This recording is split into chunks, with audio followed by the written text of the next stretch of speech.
Men don't like you instructing them. They prefer you suggest. So learn suggesting, not instructing.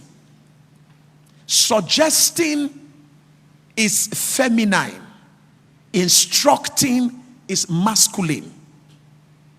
You misrepresent yourself when you are instructing a man instead of suggesting to a man. You are already making him believe that when he marries you, he will not have a voice in the family. I'm telling you why guys walk away quietly. Don't ever dominate the conversation. It's a reflection of a controlling person. Even though you are not, it communicates a wrong side. Are you getting what I'm saying here? So please get this right. We are not saying that when you talk, because you're a free person, you like talking, you like to have your final say. We're not saying that you're a bad person. We're saying that the perception that you communicate will be skewed in the eyes of a man. Because whether you like it or not, by design, men always want to make sure that they have the final say. It is just a feeling in a man. It's something that makes a man feel he's a man. Now, can you influence a man without instructing a man? Women, talk to me. Is it possible?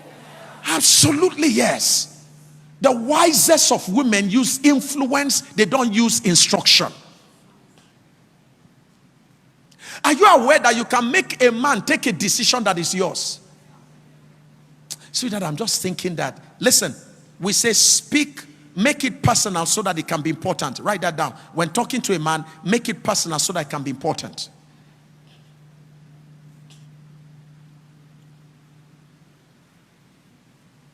The way some of you are writing, I hope you're not going to write a book from this. If I catch that book and I notice it's my point. Okay, so listen. In gender communication, when you are talking to a man, right? So you want a man to buy a house, right? You don't say, sorry, we need to buy a house. So we need to buy a house. Listen to me, I'm only telling you my mind. This is my mind. We have to buy a house. Me, I'm tired of this house.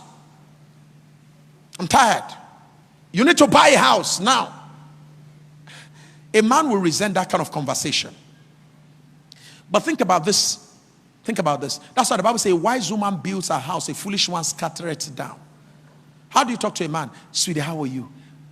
Say, listen, you know, I see that your God is really blessing your work and all of that. And don't you think you need more space, like your library? You need more space for your work. And if he's a pastor, I think you need a private place for prayer. Is that okay? Because I see that God is taking you to a higher ground. Listen, in gender communication with a man, when you speak the language of competition, significance, relevance, achievement, you get a man. So that I think it would be very wise. You need more space. And I think by the grace of God, if we're doing something like that, it will also be wise. That will be able to also help me to get a small kitchen where I can do much. There are so many things I want to do for you. Can you see how you are making the conversation more personal, right? That is how to talk to a man. And the man will take a decision to build a house without making it look, and without you making him feel you told him to build a house.